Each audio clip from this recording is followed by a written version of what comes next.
Hey, everybody. Welcome back to Page Break Podcast with Rich and Brian. We have one of Genesis' newest authors on with us today, Luke Johnson, and we just want to give him a space here to introduce himself, and then we're going to jump in and ask him some questions. Should be a great time. Glad to have you, Luke. Yeah, just take a little time and introduce yourself to our audience. Sure. Thank y'all for having me. My name is Luke Johnson, and we reside in Lincoln.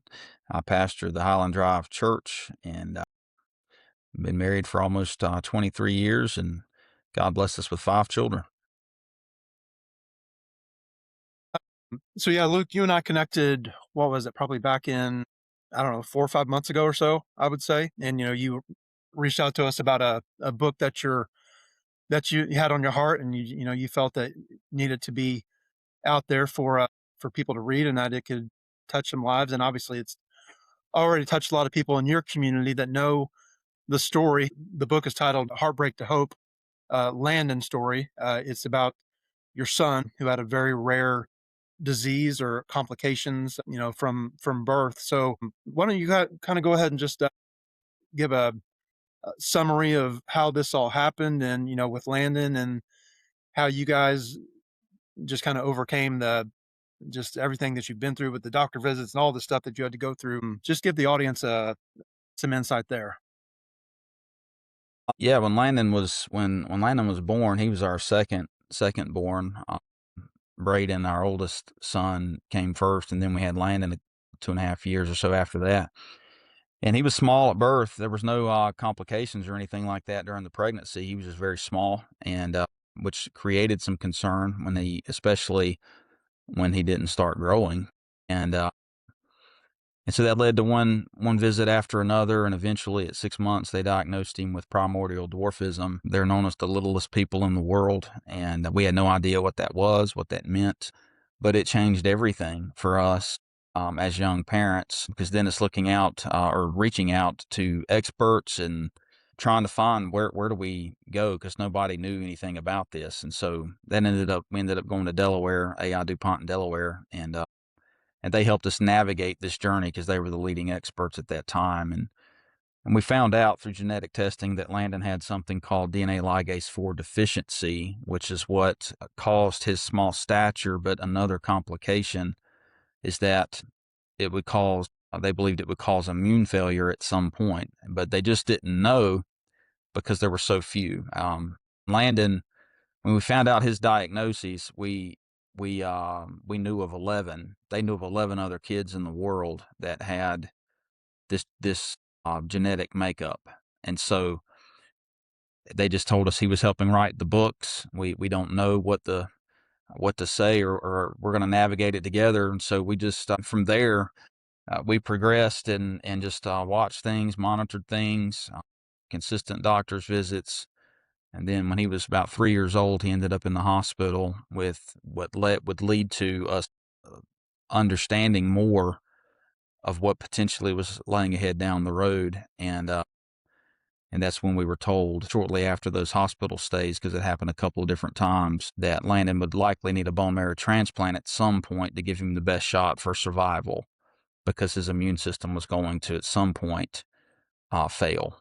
And so that started this process of all the visits, the trying to work through everything in your mind, not understanding a lot, but it led to he had the bone marrow transplant in 2017, and after the transplant there was just complications. He battled for 2.5 years that eventually would take his life. But he was very unique, and when he was little, we would always get, when he was younger, because he was always little, but when he was younger, we would always get stopped at places because of his size. And so that's what became known as Landon's story. We wrote a pamphlet to leave with people, because we didn't have time to stop and talk with everybody. And we would talk about Landon, but more importantly, we would talk about our faith, that as young parents, we just learned to lean into our relationship with Christ and trust that He was sovereign. He's over all, and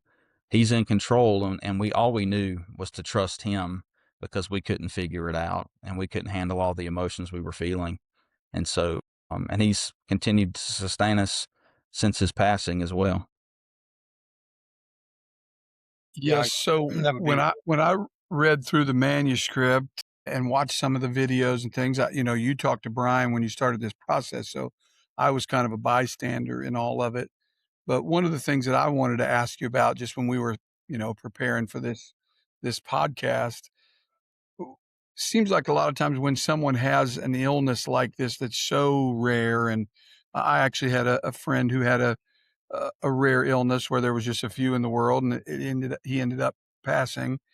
It seems like the illness kind of defines the person in a lot of people's minds. But when I read the story, I ran across that line where Landon never met a stranger, and it seemed like he had such a large personality. Yeah. And so he wasn't really like the people who knew him, the illness didn't necessarily define him. So I wanted to give you a space kind of to talk about his never met a stranger personality, because that's what jumped off the page to me. Yeah.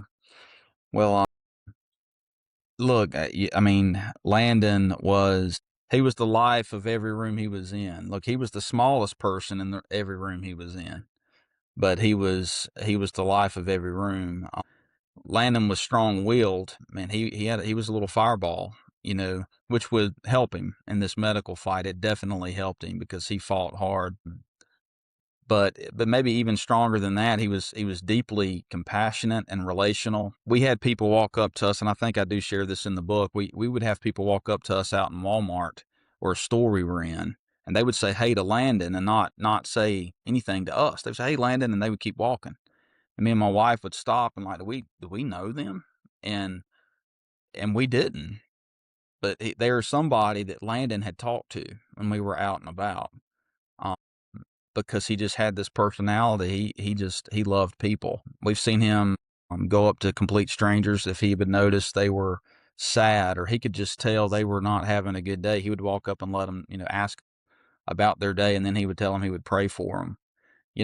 And so he just never met a stranger. Senior citizens were his best friends, like kids his age were. In fact, he always called us Miss Lois was his best friend, and she was a senior citizen, and boy, they were close friends. And so yeah, he never met a stranger. The life of every room he was in. You knew when Landon arrived, and boy, he was so compassionate and relational with people. And that's the difference he made in people's lives.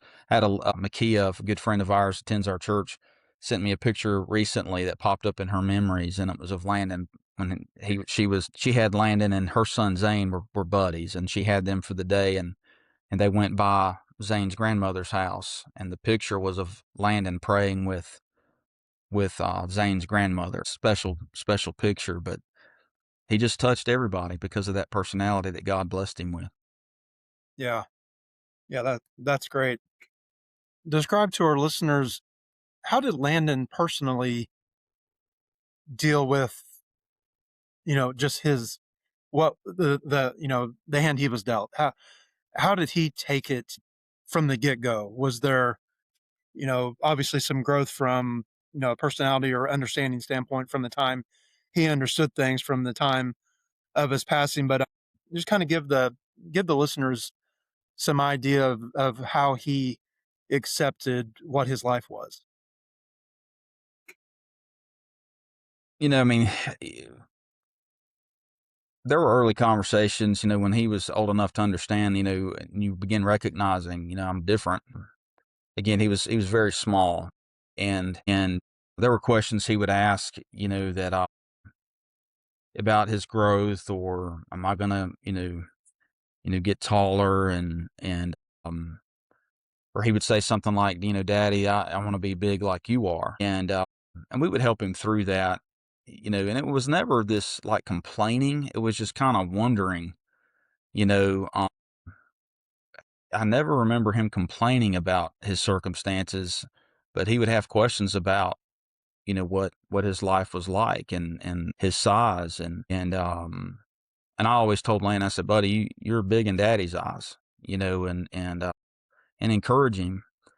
And when he was 5, Landon was after me about giving his life to Jesus. He said, Daddy, I need to get saved. And God had been dealing with his heart, and it was obvious. And I would tell Landon, man, if you're serious, I wanted to make sure he was understanding some things. If you're serious about that, come and talk to me.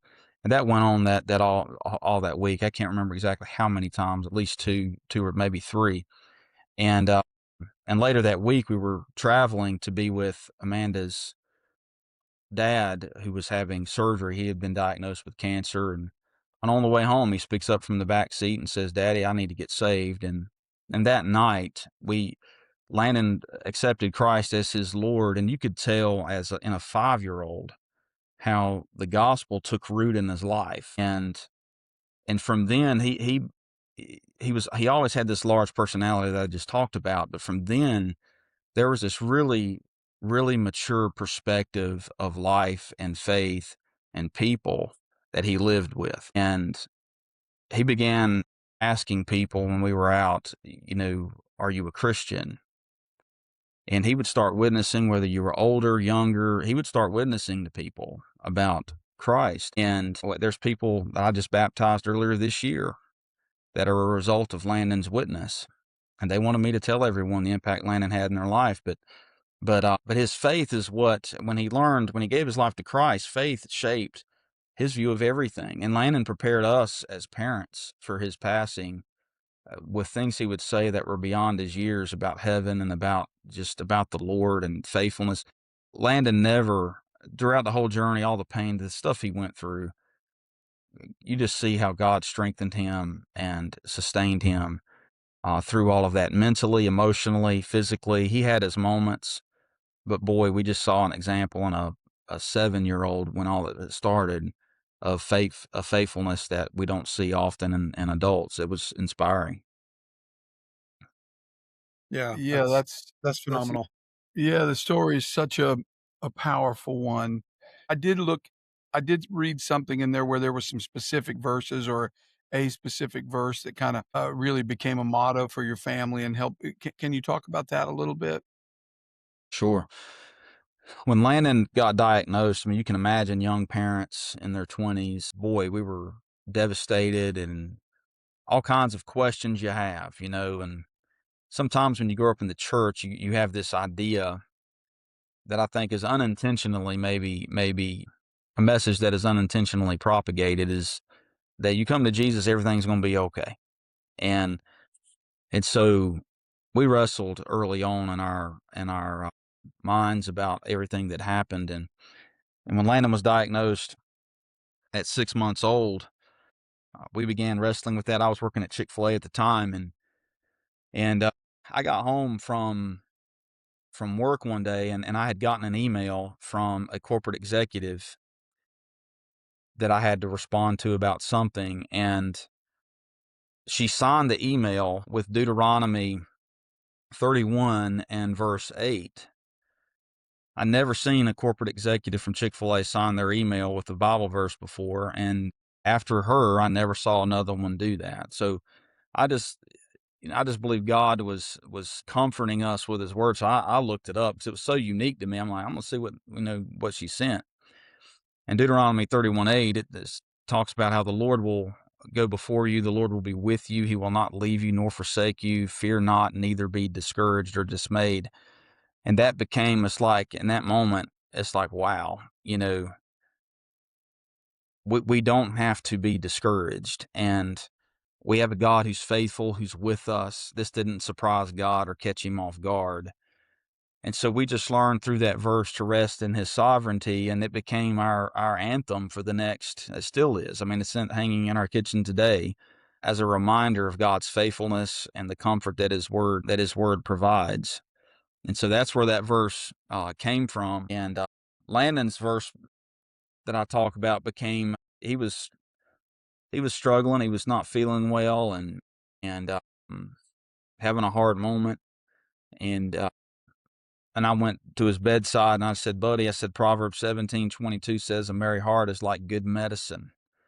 And from that day, that became a verse he held on to help him maintain a right perspective. And so after that day, there would be times he would be laying there in his bed and wasn't feeling good, and he'd say, Daddy, quote me my verse, And so Proverbs 17:22 became, everyone knew that was Landen's verse. And so it's all over the t-shirts that were made for him and the foundation and everything. So that's kind of where those verses came from. Yeah, Yeah, thanks for that's sharing. that's so cool. Well, let's as we kind of transition into the second part of the interview here, let's talk about the book.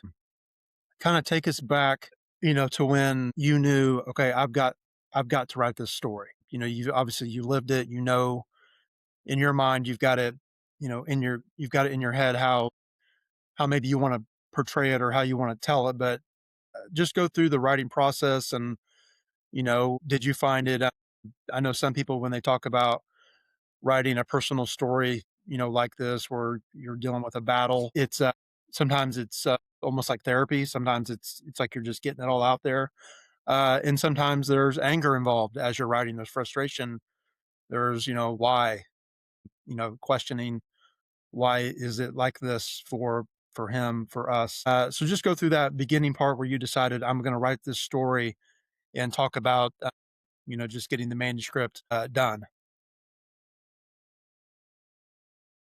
After Landon had impacted so many people that after he passed, there were several messages I received, asking, or are you going to are you going to write a book? Are you planning to detail some of this, or encouraging me to do that?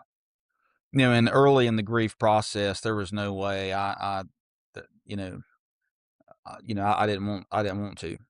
So early on, the thought was given to me to do that, but I couldn't do it. And so about 3 years ago, I started the process. And when I say started, I didn't start writing. I started the process of understanding how. And so I reached out to a best-selling author who's also a part of our denomination. His name is Robert Morgan, and we talked on the phone, and he gave some great advice and really helped me think through the process of what all this is, and uh, and then from there it was kind of months of just stewing on it, preparing myself, I guess, as best you can mentally. I knew it was going to be a battle going into it, and I knew that as I prayed and thought, I knew that God could use something like this for His glory to encourage others. So I knew it's something that, yes, I need to do this, but I had to work through it in my mind to get there. And And when I finally got there, I sought some more counsel and from other friends and authors who uh, who helped me again think through the process well. And then I guess it's been about a year and a half ago is when the writing started. And writing, deleting, writing, and editing best you can and going through the story. And there's things that I did not share that are not in the book. I There's a lot of emotions that I went through as I wrote this. I can say that it was written with there's a lot of tears shed through this process. That there was, you know, I did have to wrestle with the why again in this process. The final chapter in the book is why God, and because I think any Christian who's walked through tragedy has honestly wrestled with that question. And so I want to drive us to God's word and in that question, and I try to do that in the final chapter because that's what I have to do personally. And so yeah, the anger, the why question, the emotion of it all. But I told my wife, I said, I feel like as I did this, there was some healing that happened because I addressed some things in my own heart that I had buried. And men, we grieve differently. We're not as emotional as our wives are. And so it really, it was, I don't know if I want to say therapeutic, but it was healing for me to do this and to again remind myself of all that God has done and provided that sustained us then, continues to sustain us now. And I just really, my prayer for the book is simply that God would use it to point the hopeless to Jesus, because there's people who are suffering that have no hope. And I tell people that there was many times in Landon's life I felt helpless, but I never was hopeless. And because I understand the promises of Scripture, and I know where Landon's at because of his faith in Jesus. I've never been hopeless. And there's so many that are, and I want to point them to Jesus, but then there are so many Christians that are struggling, who are walking difficult roads like we have, that I really believe will be encouraged and uplifted by what they read. Yeah. Yeah, that's great. Well, let's kind of talk about, I mean, obviously we're a publishing company and we want people to understand, the kind of people that, the authors that we work with, we're a faith-based company. We want to talk about, uplifting faith-based stories. So working with Genesis, this is your first time you've published a book, correct? Yes, sir. Hmm. Okay. So maybe kind of walk some people who maybe, I always tell people that, everybody's got a story to tell. It's a very small percentage of people that will actually ever write a book. But I think a lot of people, if they wanted to, they have, everybody has their own story. What would you say to people who are considering writing a book? I mean, from the, just your experience with the whole process, was it easier than expected? Was it more difficult? Were you pleasantly surprised how the process went? Just give people some insight who maybe are thinking about writing, but they've never done this before. I mean, I would say that, in Proverbs, it tells us that in the multitude of counselors, there's safety. So I'm thankful early on, before I ever began the process, that I sought counsel and surrounded myself with people who had done this before, to get their encouragement. I'm thankful for how direct they were. They really, really, grilled me in some areas to help me think through this. So I'm thankful for that. I would seek counsel about the idea. And I agree with you, Brian. Everybody's got a story. I had a whole sermon series I prepared around that subject. My Story, His Glory was the title of the series. We all have a story. And so seek counsel about the idea for the book. But working with Genesis has been wonderful. And I'm not just saying that. Neither of y'all have paid me to say that, and so I'm genuinely saying that it's been great to work with Genesis. The process has been smooth. Once the hard work is getting the manuscript together, and then understanding publishing. I didn't have any understanding of that, so you guys have been a real help and blessing. And that was my dad who actually reached out to me about you guys and said, "Have you ever heard of this publishing group?" And I said, I haven't. And so that is when I reached out, was after my dad sent that to me to get some information. And the rest is history. It's been a real blessing working with you guys and having that help to navigate getting Landon's story that I believe can impact so many people to the world. So look, if you have an idea, seek counsel, explore that idea, and then you got to put in the work to bring that manuscript to life. Yeah, that's great advice. I'm going to ask you one more real quick question. Should have a quick answer probably. Then we're going to try to wrap up. But the thing we hear most back from authors about this podcast is, are there any tips and tricks on the day-to-day of writing a book? We've heard everything from keep a calendar to accountability partners to which you kind of already touched on, keeping counsel. But after you decided to start writing and you started putting things in the computer and revising chapters and doing all that fun stuff that we know it takes to write a book, were there any day-to-day tips and tricks you use to keep yourself on track? Because on a Friday afternoon, it's a lot easier to go to the lake than it is to sit down and finish your next chapter. If you're going to do it, you got to dive all in. A lot of the times when I would sit down with my computer, my phone would be on silent or do not disturb. Like I would cut myself off. I mean, there were times I would shut the blinds to my office. I'm a pastor, so I'm available to people. I love what God has called me to do, love our church. But I had to take some intentional moments, be very intentional with my mornings. Is when I would choose to. That's when I chose. It was the best time for me to really pour into writing, reading, and so you have to. It's something you got to embrace, or it doesn't happen. And like I said, the process for me was 3 years from that first conversation with Robert Morgan to really thinking through it very, very thoroughly for months. to eventually putting things to putting that manuscript to bringing it to life, putting it together, revising it. You've got to have intentional time and plan time to make it happen, or it's not going to happen. And you keep trying to talk yourself out of it. I had to go through that process of like, yeah, this thing, you always have those anxious moments like this ain't going to do well. Nobody's going to be interested in this. But my wife reminded me, Luke, you're being obedient to the Lord, and that's what matters. And because even now that the book is in pre-order, like are people really, are people going to be blessed by that? So, Rich, your comment earlier about Landon's large personality really, that helped me because I want people to grasp onto some things about him that made such a difference. But then as people get toward the end of the book, I want them to grab on to the truths that we talk about from the Word of God. So yeah, intentional time and be committed to it. Be committed to it. Yeah. Yeah, it's great Well, advice. again, the book is called Heartbreak to Hope, Landon's story.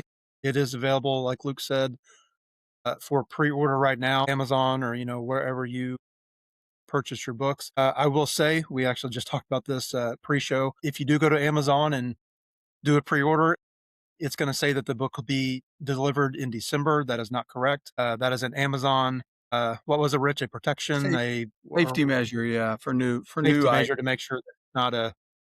I don't remember. I don't know the ins and outs of it, but anyway, it'll definitely be delivered before December. That's just a safety thing that they have set up right now during pre-order. So anyway, yeah, search it. Luke has also been. He's done several interviews. He was on the what was the TV station, the Charlotte broadcast. It was Charlotte Today by WCNC TV. Yeah, so you can check that out if you want to search that and hear his interview on that NBC affiliate. And yeah, it's just really cool what Luke's been able to do. Sharing his story and hopefully encouraging people, through the story and through God's word as well. So, Luke, thank you so much for being with us. It's been a joy to hear from you. Thank y'all very much. Thank you so much. This has been Page Break Podcast with Rich and Brian, and we are